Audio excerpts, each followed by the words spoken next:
17 বছর এবং July August বিপ্লবে আওয়ামী লীগের কিছু সংখ্যক লোক দ্বারা, যেমন যুবলীগ, ছাত্রলীগ দ্বারা পুলিশের ড্রেস পরিয়ে যেভাবে অকথ্য অত্যাচার, খুন খারাপি করেছে। 200-র বেশি সার্ভিস ও ফিচারে লেনদেনের সব বিকাশ অ্যাপে সম্ভব।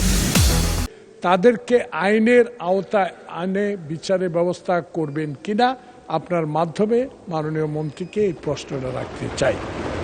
জুলাই অভ্যুত্থানকারীদের, জুলাই যোদ্ধাদের বিরুদ্ধে, সাধারণ জনগণের বিরুদ্ধে যারা সশস্ত্র হামলা চালিয়েছে, যে ড্রেস যেটাই হোক, সেটা যেই বাহিনীর ড্রেসই হোক, এবং আওয়ামী সন্ত্রাসী গোষ্ঠী, যুবলীগ, ছাত্রলীগ যারা যেই বাহিনীর ড্রেসই পড়ুক, তারা সবাই অপরাধী এবং তাদের বিরুদ্ধে মামলা দায়ের হয়েছে, না হলে আপনারা দায়ের করবেন এবং সকল মামলার সুষ্ঠু তদন্ত হবে।